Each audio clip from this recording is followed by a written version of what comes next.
A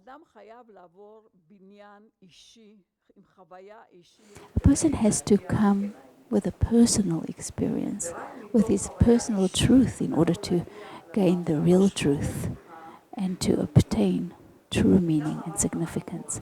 Same goes for Rabbi Hanan Porat. He didn't go with the flow.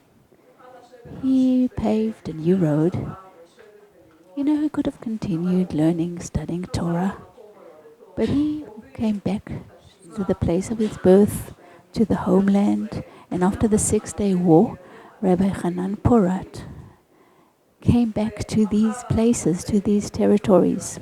Today we mark the day of the memory day of Rachel the matriarch, and we asked Rabbi Haim Falk, who was the good friend of Rabbi Hanan Porat, to talk about the struggle over the tomb of Rachel and the Oslo Accord. It was actually supposed to be handed over to the Palestinians. Now, this is no simple feat. I mean, today we actually are able to go to the tomb of Rachel. It is behind high walls and security fences. That is true. It's like a sort of a bunker of sorts. We can still go and pray there, thank God, but that is because of the struggle and fight of Rabbi Hanan Porat, and also many women organizations like the Women of Efrat put up a fight so that we can continue praying in the tomb of Rachel. Hello and welcome. First of all, I'm no rabbi. Nadia calls me a rabbi. But, I understood that now that we're back to the winter clock, I imagine we'll have to finish at 3 p.m.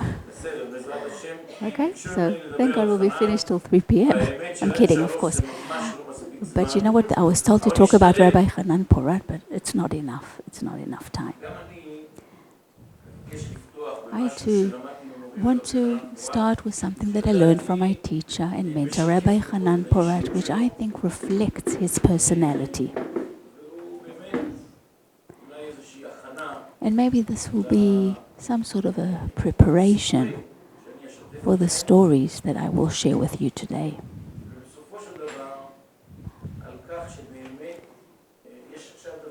You know, there is something unbelievable that we have here, because in these very hours there are tens of thousands of Jews going to the tomb of Rachel to pray there.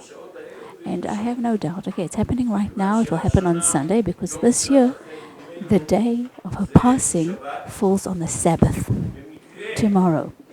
And it so happens there isn't really any coincidence in the world, but on Wednesday I was actually asked to come to a meeting in the tomb of Rachel. It had to do with the heads of the directorate of the holy places, the sacred places, but somehow it was supposed to be next week, and they actually moved it up to Wednesday, this last Wednesday. And then when I already went to the tomb of Rachel, already it was filled with people. The buses couldn't even park inside. They let people down on the streets outside because people were already starting to come towards the day of her passing.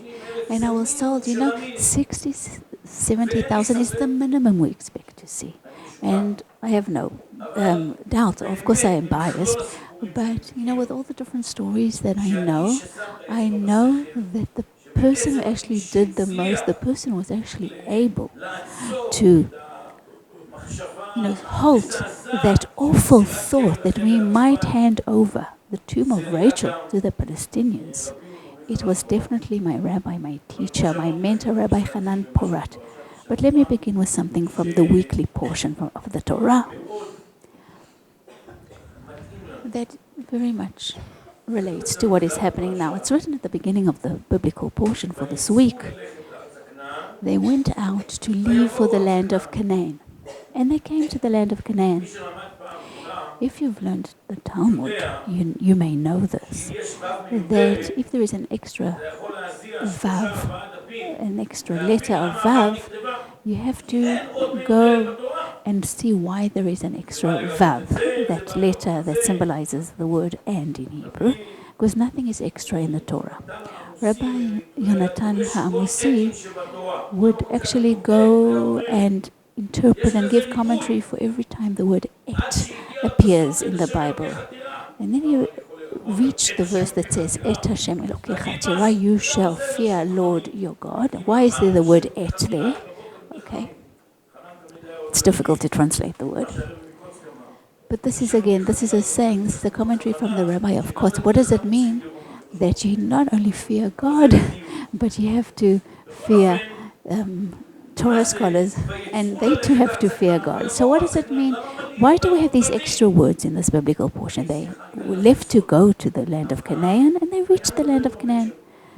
Let me tell you a secret. Abraham would talk to his son, and his son would talk to him, and in the entire Torah, there are only 3 words that we actually have written about discussions between Isaac and Abraham. And the entire conversation that's written is when Isaac asks Abraham, where is the lamb for the offering? When they went up to sacrifice Isaac. And then we have these extra words in the beginning of our portion. And they left to go to the land of Canaan, and they reached the land of Canaan. Why do we need these extra words? The Torah is usually so succinct.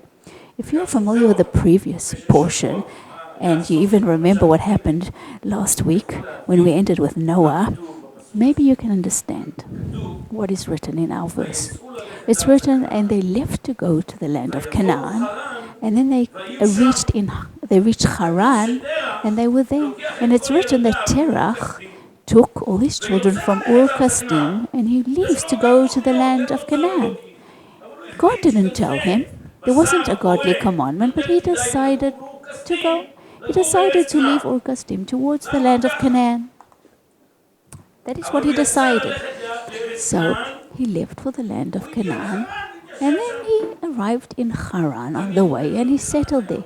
And my mentor, Hanan Porat, always used to say, the gap between the portion of Noah and the portion of Lech Lecha is that same gap between the sons of Abraham and others. That is the gap, and that is the secret of our reality. That is a secret of being able to take a godly plan and to realize it here on earth, not to leave it up there in heaven. It's written. That's what it means. They left to go to the land of Canaan, and they reached the land of Canaan. That basically summarizes it. It's written in the Tractate of Avot, you don't have to finish the work. But Hanan Porat always used to write in the diary that he has to do so and so and so, and it makes no difference what the result is. I have to make sure that I do what I have to do today. You might not have to finish everything today, but you have to begin. There will be those who come after you and will try and finish the job. But I think that those who wanted really to get to know Hanan Porat knew that the way he was dedicated to the mission, that was the secret of his existence. Because he took all the Torah and he took every single Jewish book of philosophy, and he wanted to implement all these values and principles. And as we said, there was a secret of existence and putting things into realization. And that is what Abraham taught us. That is what. They left for the land of Canaan, but they actually arrived in the land of Canaan. They realized their mission. There was just, a background to my mentor, Hanan Porat, of which we will speak today. And he actually changed reality. The strength of his changed reality. I learned a lot with him in politics. I was involved with him. And sometimes, I was even insulted that such a talented man, who has such humility and such righteousness and such a great spirit, and all he got to in politics was the head of the legislation committee.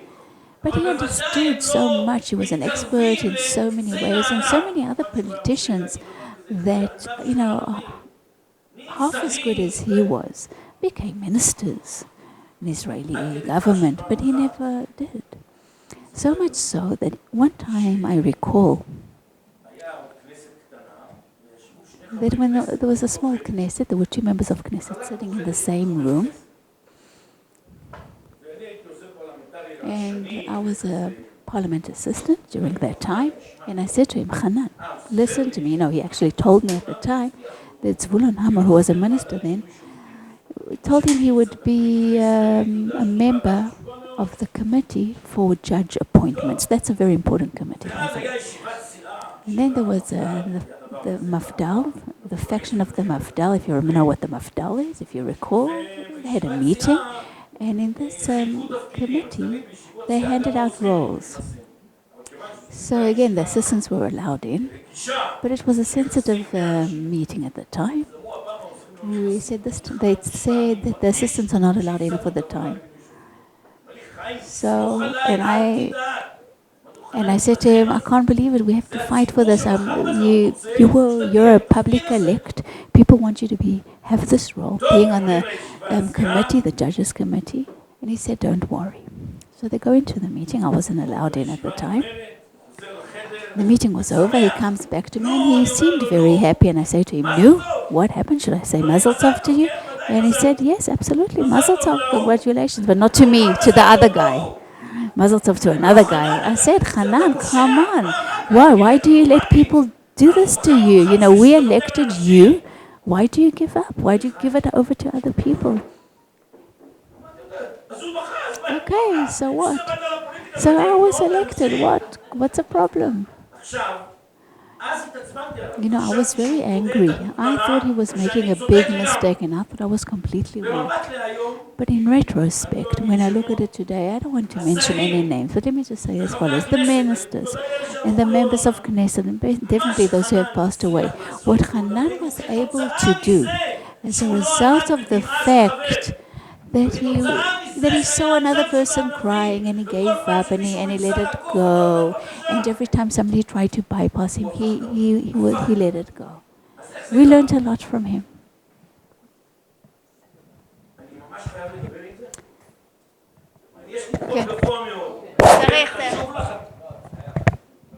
Yes, he's asking if he needs to talk into the microphone. Absolutely. No, it's really good.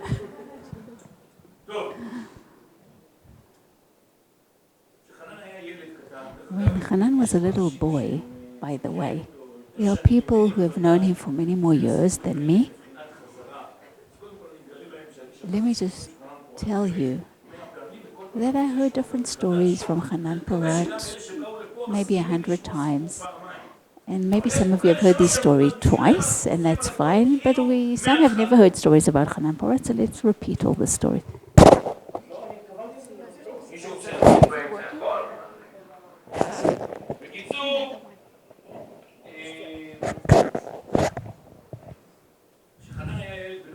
When Hanan was 4.5 years old, he went on a little hike, on a trip. It was before sunset. He went with one of the guards of Kfar Etzion. He grew up on the kibbutz of Kfar Etzion as a little kid. And at the time, he already was very thirsty for knowledge. And he wanted to know exactly what his location was. So he asked the guards person, "Where are we? What is this? Which kibbutz is that? Which mountains are those? Chalchul, Rosh Tzurim." There were lots of Arabs everywhere in Arab villages. He wanted to know. And Hanan said to him, "What, is everybody Arabs?" So the guard said, "Up there is Rosh Tzurim, up there is Nevadim. Those are Jewish settlements." And they were walking, and Hanan was in shock. He suddenly understood that he's sort of one sheep among 70 wolves. He was a kid. He saw everything in the eyes of a kid, and slowly but surely the sun set as they were walking. And suddenly all the Arabs disappeared. They simply disappeared. Why? Because they didn't have any electricity. And only the Jewish settlements were still illuminated. They had lights, so he just saw the lights of the Jews. So Hanan asked the God, "Where are the Arabs? Where did they go?" So the God said, he started explaining, they have no electricity, you can't see them. And then Hanan got this insight that a little bit of the light does away with much darkness. That means he suddenly saw that the entire surroundings, all those mountains, suddenly he just saw the Jews because of the light. That was a big insight. That was a wow. And then, about half a year later, the situation in Gush Etzion was very difficult, and as a result, they evacuated all the adults, the women and children, and they lived in the Edison monastery. Do you know where that is? Yes, it's in Jerusalem, in the Shmuel HaNagid street. There was a monastery there. It's actually next to the KKL, the JNF, the Jewish National Fund. There's an old monastery there. You know, most people don't even know this historical place. Nobody knows where it is today. But that's where it is, in the middle of the heart of Jerusalem. And all the people from Gush Etzion were evacuated to that monastery at the time. And Hanan Porat, he was very lucky. He was fortunate enough. His father was a secretary of the Jewish settlement. And as a result, he was able to leave and go out of Kfar Etzion. And on that terrible day when the Gush Etzion fell during 1948, during the War of Independence, his father wasn't able to return to Kfar Etzion. And in so doing, his life was actually saved. Do you know what Hanan Porat's father's name was? Yosef, his name was. So say it better. Right, in Hebrew it comes out to a nice phrase, Ben Porat Yosef, which actually means a cherished person. But fortunately, his life was saved as a result. His father was in the monastery, he wasn't able to return to the kibbutz, and so his life was saved. His many were murdered there. There were no cell phones, of course, but there was this open communication device, and they could hear, when they were in the monastery, they could hear what was going on as the battles were going on in this part in Gush Etzion. There were even some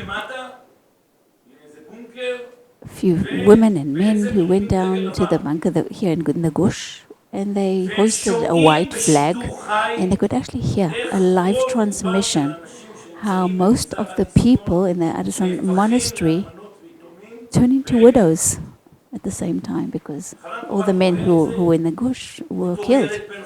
Now, Hanan Porat was 5 at the time during the 1948 war, and I'm sure that was a picture that was with him his entire life. I'm sure he never forgot it, because he was there in Jerusalem with all the women and children who were able to go to Jerusalem, and while everybody here were murdered.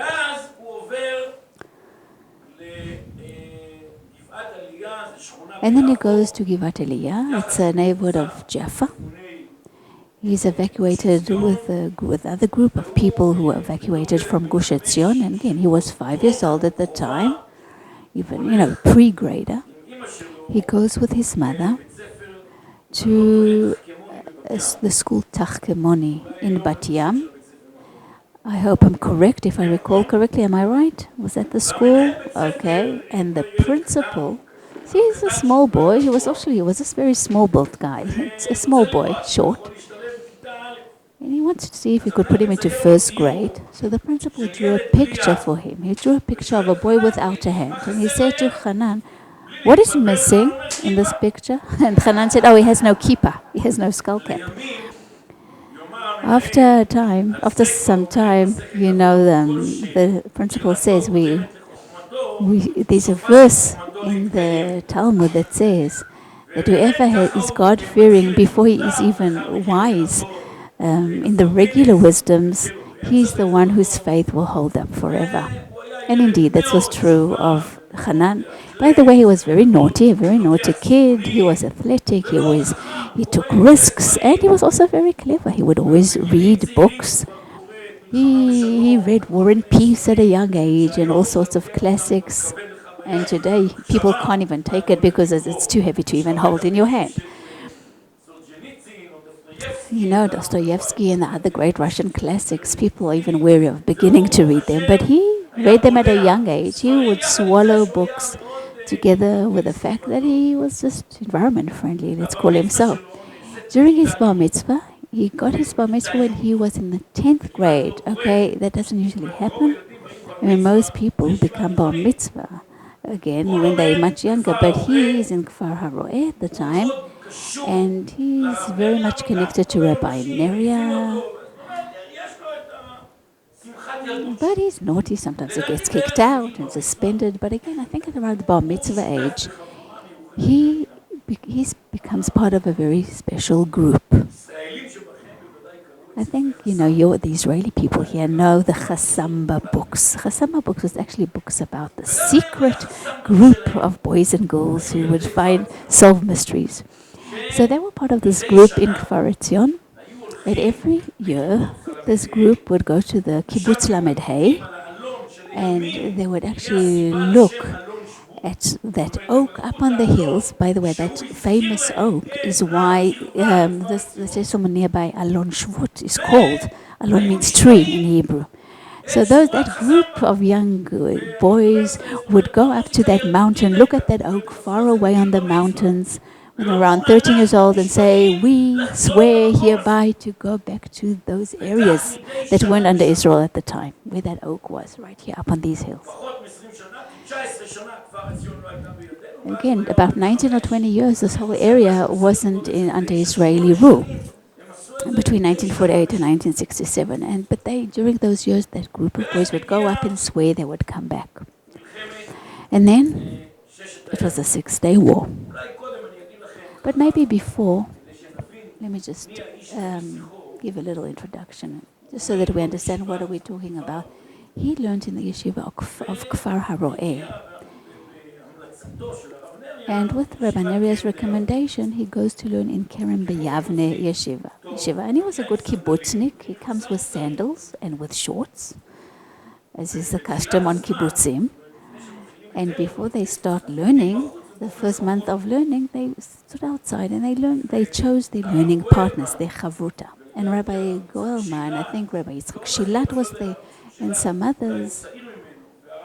And Rabbi Goelman was one of the more older rabbis, heard Hanan saying to one of his friends there, why are they wasting time? Why don't we go and start learning right away? Why are we standing outside here choosing partners? And Rabbi Goelman was standing there.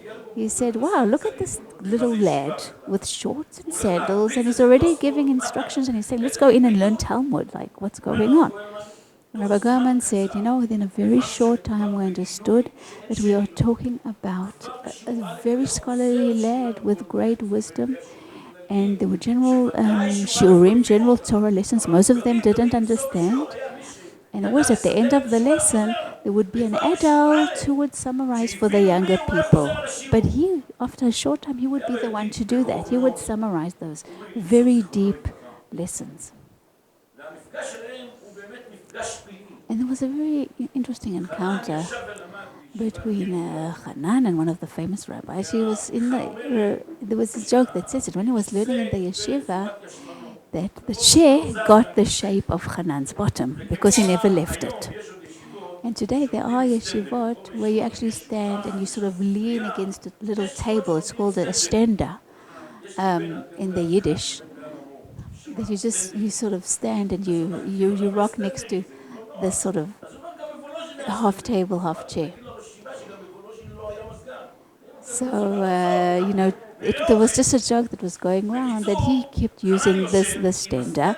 So Hanan, used to put this sort of table, the stender forward, and Uri Elitzur came at the time to visit the yeshiva for a few days to study with all the students. So Uri Elitzur, a very famous person, walked and he actually fell. He tripped over Hanan's stender, that little desk. And then Uri goes out, goes back, sees him again, and once again he trips over the stender. And Uri Elitzur, said to me, the first sentence I ever heard from Hanan Porat, gave the verse. He didn't even look at him, and he said, there is a verse that says, a dog goes back to his vomit. You do the same mistake again and again. Years pass, Uri became a known figure. Hanan is a graduate of the Kerem B'Yavne yeshiva. They meet years later, and they actually live in the same room, And Hanan, is hardly in the room because he's always learning in the hall of study. 6 years later, after Hanan leaves the yeshiva and, establishes Gush Etzion and Gush Emunim, Rabbi Yochanan Fried hosts some sort of a meeting, and suddenly Hanan and Uri are sitting there together, and Hanan says to Uri, "No, you're really familiar." Uri says to him, "We are roommates already for 3 years. What do you mean I look familiar?" This is just to explain what kind of a person he was. He was hardly in the room. He was always buried in his books. So, half a joke. He decides to learn physics. He wants to learn biology. He was fascinated by it, and he enrolled in Hebrew University in Jerusalem, and he was very happy. He prepared himself to go and study. He meets his friend Rabbi Yochanan Fried, who said to him, the studies in the university begins in October. And he said, "You can learn Torah in the meantime. So let's go to Rav Yehuda in Americas in the meantime, until the studies in the university begins." So there was chemistry at first sight with Rabbi Yehuda from the Merkaz Rav Yeshiva, and then he couldn't leave him anymore. He went to study Torah with him. He knew he wouldn't go back to university. It wasn't even a question. He stayed in Merkaz Rav Yeshiva in Jerusalem for a few years. He became a very important student there, very important disciple. In the morning, they learn Jewish law, halakha, right after the prayers in the morning. And he would, right after the prayers, he would go, remove his tefillin. And when it was his turn, when he would teach halakha once a week, Rabbi Tzvi would actually stayed with his tefillin till Hanan finished his lecture, which was actually symbolic. It was a gesture of faith. Because you have to explain halakha, and if you're not able to explain halakha to somebody, then it means you did not understand it. And indeed, he had this talent to understand things that were very deep. And that is what he went into. He went to Jewish law. That is, again, that sphere that he turned into something vivid and alive and warm. It's usually a difficult area for many people. Another formative thing that happened in his life was the big ceremony for Independence Day, Yom HaAtzmaut, the 19th Independence Day in Merkaz Harav. We are talking about 3 weeks prior to the Six-Day War. If I'm not mistaken, it could be that the intelligence, Israeli intelligence, knew that something would happen, but the Tehran Straits was still not closed at the time. So the declaration of war wasn't expressed yet, meaning there was tension in the air. There were speculations of war, but no declaration of war. And Rabbi Tzvi Yehuda, the head of Merkaz Rav, talked. It was Independence Day, as we said, before the Six-Day War, and he said how excited he was about having the state of Israel. And of course, he mentions the verse in the book of Yoel. And he really trembles, and he's in tremor, and he's excited, and he cries, and he said, "How can I be happy again? How can I be happy in this day of independence? Because so many of these areas of the land are not ours." But then he goes on and he said, "It's all from God. It is a wonder." And he goes out into the streets and he dances. And it's a day of independence.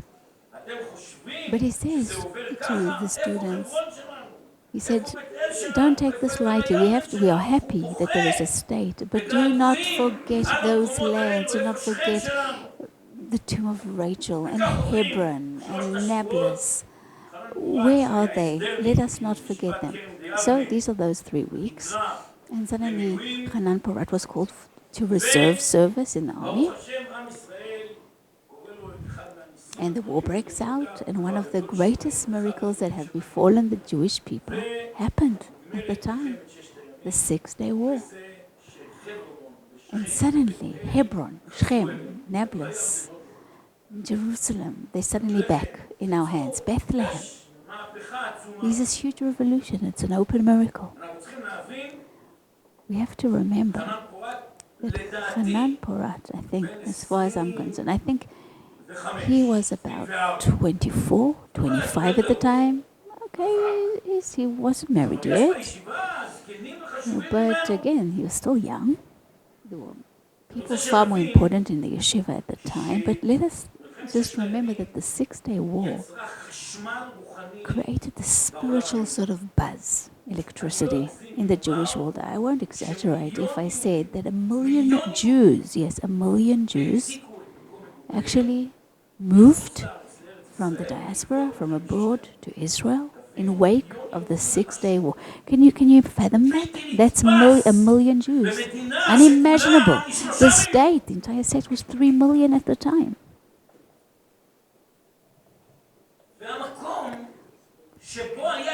And the place in which one was able to connect that happiness of the victory with that power of the miracle that happened to us was the yeshiva of Merkaz Harav in Jerusalem. You know, when I taught in the past, I taught 12th graders. When I had to think about what would be institutions that would carry on the spirit of Merkaz, it was when my son was in 12th grade. There were a few. There were maybe 20. This was 8 years ago. Today, there are 20 such institutions that carry on the spirit of Merkaz. Whoever studied in my time in Yeshiva High School actually learned with teachers that didn't even come from our sector, because there weren't any. Today there is no such thing, because the entire religious education is actually based on teachers that they themselves learned in this education system. So in the 6-Day War, there was just the Merkaz Yeshiva and Kerem Beyavli Yeshiva.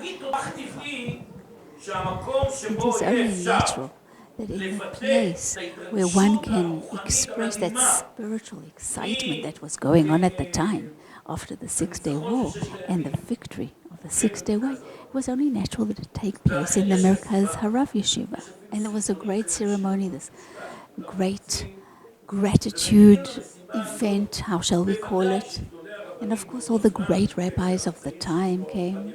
And Rabbi Ovadia Yosef, who was a young rabbi at the time, came there as well. And the chief rabbis and previous chief rabbis and all the great rabbis at the time came to that event. Moshe Dayan, Uzi Narkis, and he was a chief commander of the center of Israel, and other commanders, and Shai Agnon sat next to Zalman Shazar. And these two were religious people.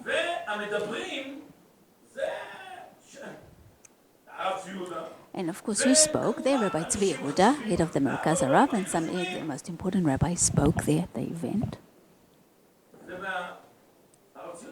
And Rabbi Tzvi Yehuda, the head of the yeshiva, asked that Hanan Porat, the little young disciple, 25 years old, talk as well, make a speech there as well, a young lad at the time. I wasn't actually able to obtain that recording. There were these like sort of huge rolls of tapes. Remember there was a thing called a cassette? We actually taped it onto a cassette. We don't even remember what that is anymore.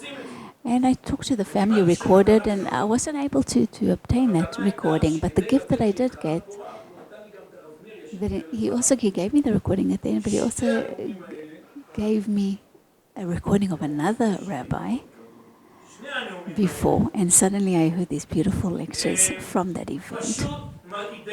And it was unbelievable. The words that were said, it was a recording of Rabbi Neria that I was given as well. Hanan Porat really gives a speech full of energy, and he had this flame burning in him when he talked. Sometimes he has these speeches that were like really wow. People felt that this fire was coming down from the sky. That's how he was. And then he finishes his talk, and if I am not mistaken, Zalman Shazar talks to Shai Agnon and asks him, "Who is this young man who is this person? This is actually sort of a paraphrase from the Bible of young King David when people ask, who is that young man? And he goes to him, and then he kisses Hanan on the head. This is Zalman Shazar, was a president of Israel, and he said it was worth to come to this event just to see you and listen to you. And then Hanan Porat takes a decision. I think you did mention this before. He takes a very difficult decision. He goes to Rabbi Tzvi Yehuda, and he said he has to establish Kfar Etzion and he has to leave the yeshiva. Does he give him permission to do so? And Rabbi Tzvi Yehuda talks to him and he wants to really find out, is it feasible? Can somebody else do it instead? And Hanan Porat is a humble lad, and he said, yes, I guess others can do it and not me. But it wasn't really so. Others told him he has to do it. But he said, go, I bless you, and go and do it, but keep on learning Torah. And during that conversation with the head of yeshiva, he got that energy, and this thought was revived that we have to go and re-establish Gush Etzion.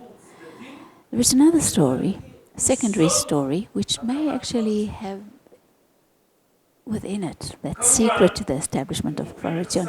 Do you remember, Chassamba, that secret youth group I told you about? That secret group that used to go up to the hills and swear every year that they would rebuild, Kfar Etzion. These are people that used to live in Kfar Etzion as boys. I'm just reminding you. One day, Hanan gets a phone call, and he was told that people want to meet him in Kiryat Moshe, in Jerusalem, in the house of family Knoll. Hanan said to me, this was one of the most difficult meetings I ever attended. He sat down across from the mothers of his friends. There was silence in the room. The mothers looked at him. And then one of the mothers said to him, Hanan Porat, do you have a father? He said, yes. So she said to him, leave our children alone. We are widows. We don't want to be bereaved mothers. Take other friends to your adventures. And all those women sitting there sort of attacked him in a sense and said to him, just leave us alone, leave us alone. This is what Hanan said to me. I know it's true. And Hanan said to me as follows. I actually closed my eyes and I said, I raised a prayer to God. I said, God, open my mouth and give me the right words to say so that I won't offend anybody, that I won't hurt anybody, that I will say the right words. And let me say this to you. In many times when there was tension and people were waiting for his words, he always started off with a silent prayer, an internal prayer to find the right words. And then he said to those mothers at the time, listen, I'm not taking your children from you. And the proof is that you came to meet me. And, they looked at him and he said, is there a mother here who convinced her son, not to go to the meeting? I mean, you weren't able to convince them not to come to the meeting, so now you're blaming me. And then he said, I'm not able to convince them. First of all, you're right, he says to the mothers. You're definitely right. But why is it so? Because of that secret group, but not because of the secret group. It's not like that. It makes it much more superficial than it is. But why? Because the real reason is that prayer already does half the job. That means it was already determined in our hearts, in our souls. It has already been fixed. We have this internal oath that we will come back to these lands. It's beyond us. It's more powerful than us. You can't threaten me. Nothing can change the fact. It doesn't have to be logical or rational. We will go back. Who would have believed that during these 19 years that we would come back to Gush Etzion? You didn't believe it. But we, the children, we, that little secret group, we believed in it and we kept praying and we had those oath ceremonies every year up on the mountain. And these prayers of ours turned us into different people. We are people and we have prayer factored into our heart. And that prayer cannot be removed. No surgery can actually separate your children from their prayers, from their oath. That is what he said to them. Now this story has a really good, happy ending, because out of those 6 people who were there, 5 of those women are buried in Gush Etzion. So Hanan said, every time I would meet one of these women of later in Gush Etzion, once it was established, said, you were right, but you should know it was so difficult at the time. It was difficult to go and re-establish Kfar Etzion, knowing that those women who came to me, they were actually right when they said to me, don't take our children away. But we were able to re-establish Kfar Etzion. Now how much time do I have? What's the time?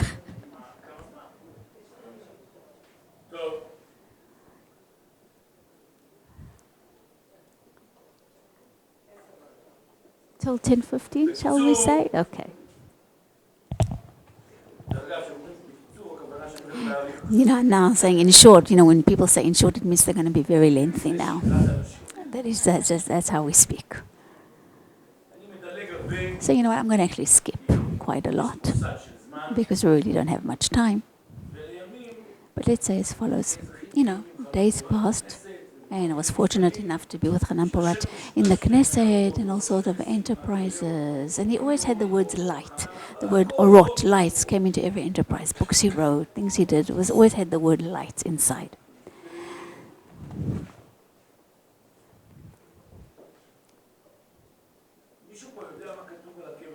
Do you know what's written on the tombstone of Hanan? Anybody? Does anybody know what's written on his tombstone? Nobody?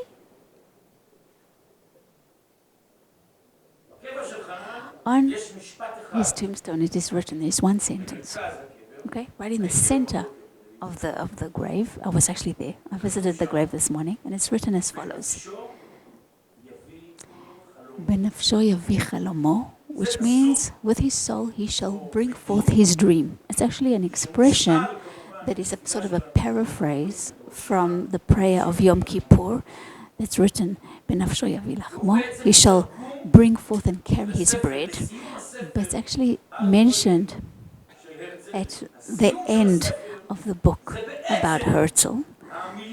And those are actually the words that we keep quoting. If you wish it, it's no legend. Those are the famous words. And Hanan Porat says in his book about Herzl that it's wonderful that it's a quote from Herzl, but actually it's based on the Talmud, meaning it is no legend, if you will it. So in the end of his book, and by the way, Smolansky actually translated Herzl's book, he wrote the book Benafsho Yavi Chalomo. With his soul and his desire, he shall bring forth his dream.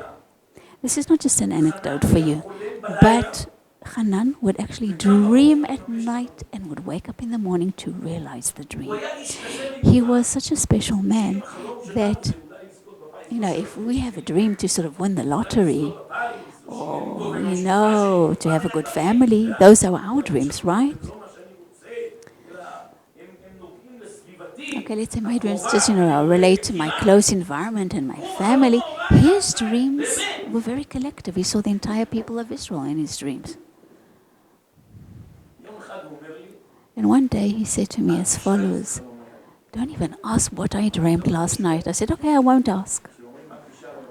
And he meant, please do ask. So he said to me, you should know, there is a custom to go to the mikveh, to a ritual bath. And I thought it was a Hasidic custom. Well, in the beginning I didn't go, I said, I'm not Hasidic, why do I have to go to the ritual bath?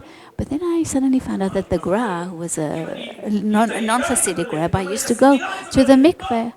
So why not? So I started trying to go in the mornings to the ritual bath to immerse myself. And then I came home, and I took this short cold shower, and then I learned Mesilat Yesharim, which is a book of ethics. And then I saw, in my dream, I suddenly see myself in the mikveh, in the ritual bath.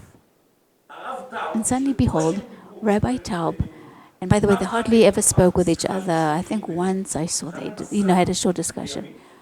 once Hanan actually went to Yamit, and the end of the portion of that week was, and you shall be wise with what you do. And then Rabbi Tal said, why don't you come with me? And he said they spoke something really, really short. He said, you have to do, not to just think. But anyway, let's go back to the dream. I come out of the virtual bath and I see Rabbi Tal there, with a towel. And Rabbi Tal says to me, where is that energy?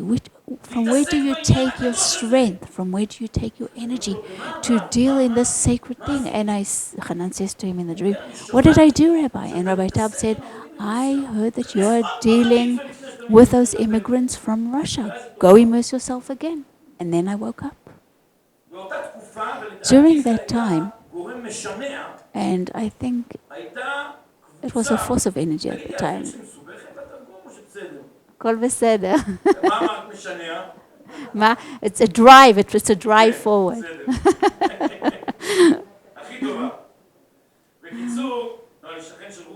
Oh, okay. In that case, okay. He's talking to the interpreter at the moment. He's saying how difficult, if it's okay to interpret him. Okay, it was really a push forward. It was a driving force. There was a lot of immigration at the time, and there was a huge group that arrived in Israel. Some of them actually live in Gush Etzion, Rabbi Zevshevsky and some others, who established a group called the Machanaim, which was an organization to learn Torah in Moscow, even back in Moscow. And this dream actually was a push forward, was a driving force for Hanan to take responsibility. And he was a member of Knesset, he had all these connections, he was able to raise funds, and he really was, he gave it his all. He moved forward this initiative, he wanted it to succeed, this new immigration. And we know that there's no Torah without money, so we had to raise funds for this purpose, for the study of Judaism among the Russian speakers. And one of the ways to raise money was to knock on doors in Israel and abroad. And I actually saw this letter that Rabbi Katzir wrote to the members of Tzomet, was headed by Rabbi Rosen of blessed memory. And in the letter he wrote that he recommended to Rabbi Rosen to go to Thailand, because in Thailand there was a group of Jews who arrived from Iran, and they have deep pockets and a warm heart, and to go to Bangkok, and he was sure they could help him raise funds. So I said to Hanan, we had already traveled to Antwerp in Belgium, and he was very successful in raising funds there. And I said to him, Hanan, our next trip is to Thailand and to Hong Kong. And Hanan said, are you kidding me? I hardly ever leave Israel. I said to him, listen, there'll soon be no money for salaries to pay in the Machanaim organization. We need money. And to that trip in Belgium, we actually raised funds for salaries, but time elapsed. And suddenly they started talking about the tomb of Rachel. And Hanan said to me, it's written in the Talmud that if somebody passes away, a great scholar, if you want to elevate his soul, you create a yeshiva, a place of study next to the grave. So again, it's a great thing, by the way, what Yodit and Anya did here in memory of those 3 boys who were murdered in this area, and there is a hall of study right here, and we are studying here. But by the way, I talk about, whenever I come to speak in this place, I talk about those the 3 boys who were murdered, and in memory of which this place was established. But let's go back to Hanan. Hanan turned to Rabbi Avram from Merkaz Harav, and together they decide that they will create a branch of Merkaz Harav Yeshiva in the tomb of Rachel. Do you know the tomb of Rachel? Today there is a hall of study, a Beit Midrash, an ultra-Orthodox Beit Midrash, and there's also a national religious Zionist Yeshiva with 60 students, people who want to enroll. There's no space. Sorry, I can't hear what he's saying. Okay, 75 students. But again, in the complex, there's a lot of Torah studies. But at the time, there was nothing. There was nothing. Okay, people would come to the tomb, but then leave. There was no permanent study. So Hanan establishes a Bet Midrash in the tomb of Rachel, and you need money for that as well. And then Rabbi Katzir's letter came to, I saw it. There's a verse in the Bible that says, I was enticed. You enticed me, and I was enticed. So we went to Hong Kong. We prepared the trip. There was a Jew called Rabbi Lapian, if you're familiar with the name, who was a mashgiach in the Kfar Hasidim Yeshiva, Rabbi Elia Laplan. He was a spiritual leader there, spiritual supervisor. His son was a rabbi in Hong Kong.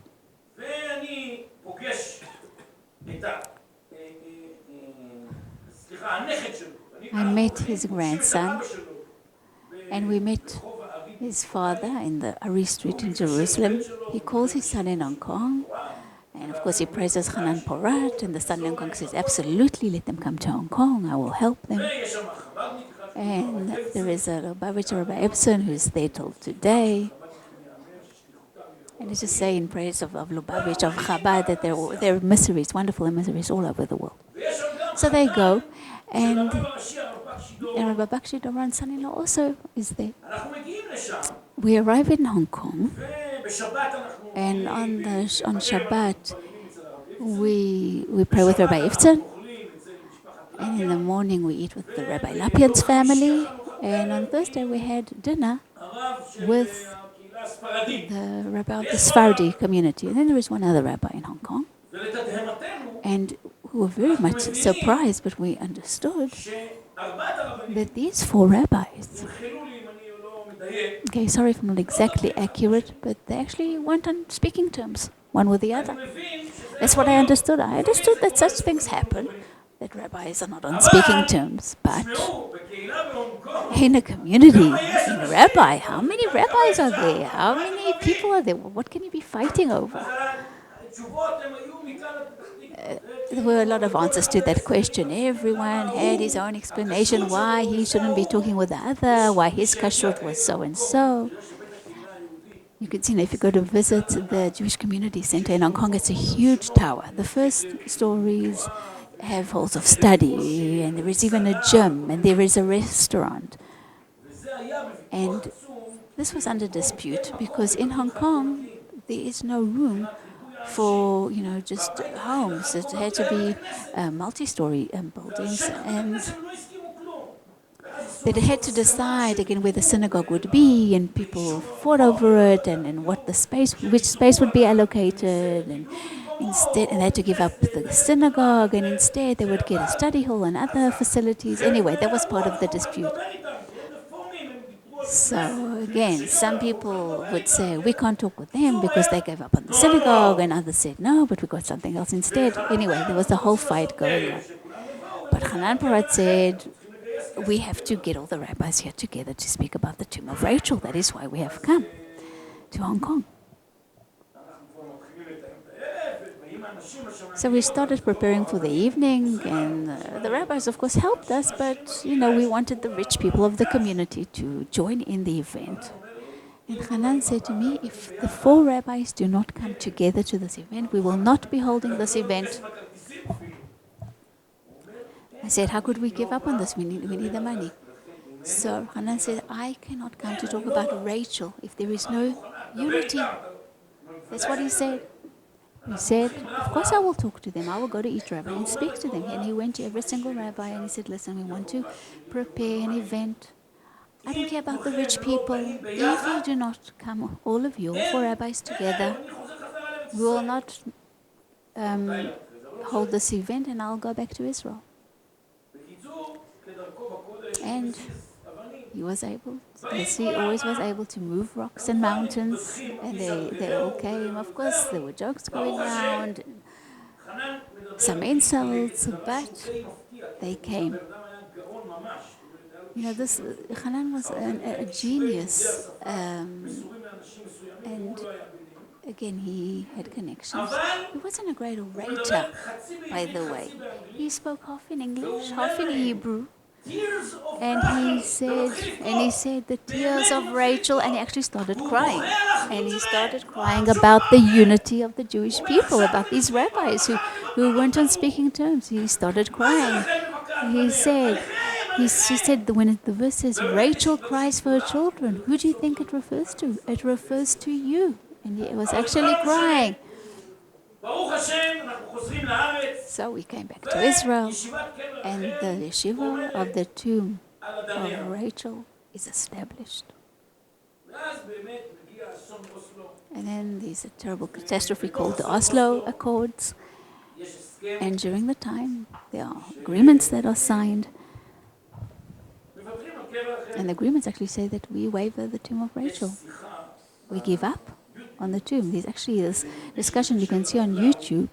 You see this Jew calling Rabbi Lau, again, about how he was involved in this process. And Rabbi Lau said that Prime Minister Rabin, said to him, we want to create peace. And like in Jericho, it will be an agreement. Jews can come in, but will be under Palestinian rule. And he said, look, if there are problems, if they start shooting at us, then we'll go back and take it. And we will conquer Bethlehem again. That's what Rabin said at the time. No problem, right? That is how he answered Rabbi Lau, and Rabbi Lau was a partner. Of course, Rabbi Lau was a partner in this. But let me just tell you a preliminary story. There was an Iraqi minister who wasn't religious at all. He came to Rabin, Prime Minister Rabin, and he said as follows: when I was in Iraq, my mother used to light Shabbos candles. And next to the Shabbat candles, there was a picture of the tomb of Rachel. And when she would recite the blessing over the candles, she would cry. She would take the picture of the tomb of Rachel and kiss it and place it. My mother died, said that Iraqi minister. I can't give up on my mother. No such thing. It was actually Minister Shachar of Iraqi origin. Israeli Minister Shachar. There was a lot of pressure on Rabin at the time. Nothing had happened at the time. And Peres was on the other side. He said, listen, we signed the agreement with the Palestinians. We have to honor them. And then Hanan Porat, it's unbelievable actually. But as far as he was concerned, he was able to pass and go through any wall, makes no difference, any obstacle, any barrier, he was able to overcome. And he wanted to actually, as I said, he was very much involved with the wave of Russian immigrants, and he actually wanted to hold an event, to give gratitude to God for having this great Russian immigration come to Israel. And there was again this enterprise of his. There was this NGO called Ordro, Freedom and Light. And I think one of the central events at the time was that Yudi Edelstein, who's today the Speaker of the Knesset, he arrived at the time with that Russian wave of immigration. And they decided again to have this enterprise going and to garden struggles and to fight for causes. And then he wanted to hold an event. So he said to his friend Uri Ariel, member of Knesset at the time as well, why don't we hold this event, this kind of a party, to give gratitude? We have to take the biggest auditorium in Tel Aviv and hold an event. And he said, what do you mean the biggest hall in Tel Aviv? The Maccabi, it's called Nokia. It's a stadium. It's a bigger stadium in Tel Aviv where the Maccabi games take place. He said, that's what we have to take. He said, will you be able to fill this huge stadium? He said, absolutely. People will actually wait outside even, you will see. He said, okay, let's try. He started checking things out. He goes back to Hanan. He said, sorry to tell you, but the date that you want, it's already booked. Okay, so let the other people cancel, he said. What do you mean? It's a derby. What, are you kidding? It's Maccabi. It's a soccer games. It's a Thursday night. Sorry, it's a basketball games on Thursday night. And the entire Tel Aviv is waiting for the derby game. So he said, let them move the date. What's the problem? Let them have their games on Wednesday. Why does it have to be a Thursday? He said, come on, Hanan, are you kidding me? It's not relevant. It just doesn't work that way. So Hanan said, who's responsible for these matches? He said, Chaim Mizrahi is responsible for Maccabi and for the Maccabi game. Hanan said, give me his phone number. So Uri says, are you crazy? Are you kidding? You're nothing to him. What? You are nothing to him.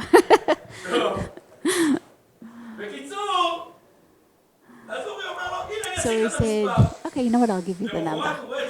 The next day he sees Hanan all smiley.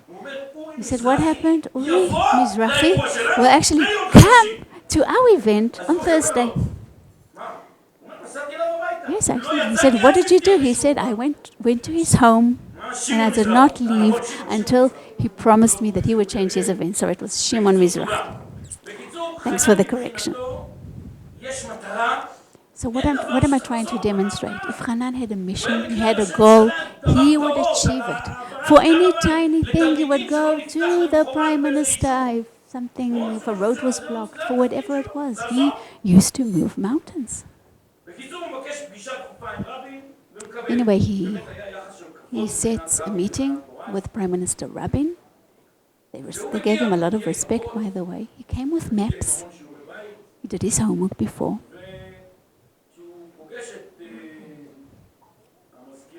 And when he met the secretary, the Prime Minister's secretary, he saw that Rabbi Menachem Porush had just left a meeting. And he asked, he said, what are you doing here? And he said, I came to speak with Rabin about the tomb of Rachel. And Rabbi Porush said, do you mind if I come in with you to the meeting? He said, sure, why not? Come in. So Menachem turns on his heels and joins him.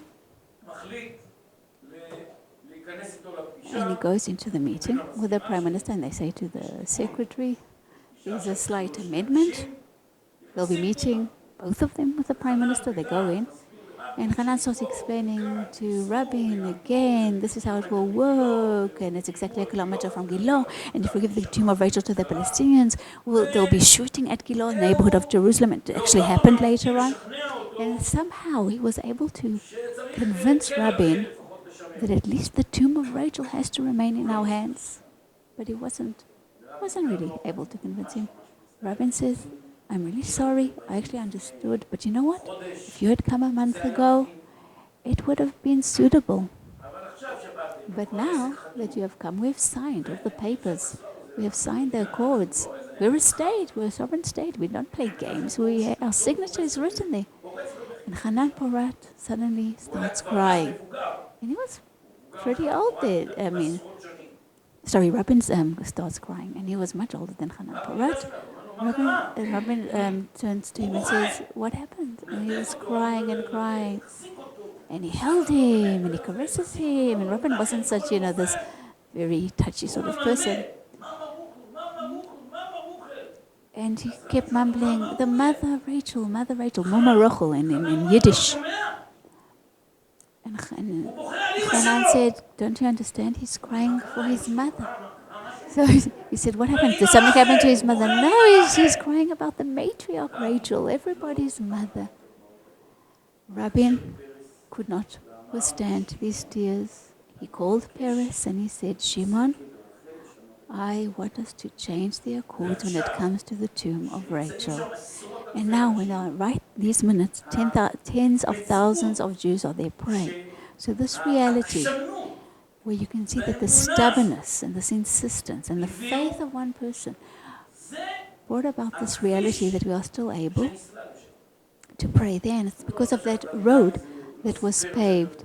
Hanan didn't even talk about it to so many people, but after his passing, we told the story about him. But do you remember how we started off the talk today? They left for the land of Canaan, and they arrived in the land of Canaan. That ability to dream, and then to decide that we will realize the dream, no matter what happens. That really turned Judea and Samaria into what it is today. So many settlements don't even know that Hanan Porat gave them their names before they were even established. there was the Yesh plan, okay, it's the acronym for Judea and Samaria in Hebrew. If you remember, the Labour Party, the Avodah, was married to the Israel for 10 years, okay? And they had no kids, so to speak. After 10 years, the land divorced the Labour Party, so to speak. And why? Because from the 28th of the month of Iyar, 1967, there were 10 years had passed, okay? That it was 10 years later was 1977. What happened in 1977? There was that big revolution. There was revolution when the Likud party took over after years of labor rule. What does Begin say? What did Begin say before those elections? He would say there would be many more settlements, there would be many more Elonei Moreh. What did Hanan Porat say? Okay, go and do it. Nobody really knew who would be the Minister of Housing then. Gidon Pat. Very good, you knew the answer. Gidon Pat. They went to, 3 people come to Gidon Pat at the time. It was Uri Elitzur, Hanan Porat, and Avram Elishvut. They have a plan called the Yesh plan, the Judea and Samaria plan. And there were 78 settlements on that plan that didn't even exist. Kochav HaShachar, Migdalim, with the exact locations and with rail tracks and agricultural plans and occupation plans and plans for different institutions. 78 settlements on that plan. I remember that actually I found it among Hanan's papers when we worked together, and actually, I took them and photocopied them. I took it to Zambish about 15 years ago, something like that. And Zambish said to me, it's unbelievable. It's unbelievable that a person should write such a plan in 1977, and today, in the new millennium, in the 21st century, this plan has been completely realized over 3 decades. In the book written by Efrat Krauss, she writes a story about another person who it's relevant to Moscow. The book is about Moscow, that somebody came to the Minister Shachal and asked to establish institutions and roads and schools. So Minister Shachal asked him, talk about Shachal, yes, that Shachal that I mentioned before. Not Moshe Shachal, yes? Moshe Haim Shapira. And he asked him, he looked at Minister Shachal and he said to him, are you delusional? Are you a visionary? Are you a dreamer? He said, yes, I am a dreamer, but I am awake. That was Hanan. Shabbat Shalom.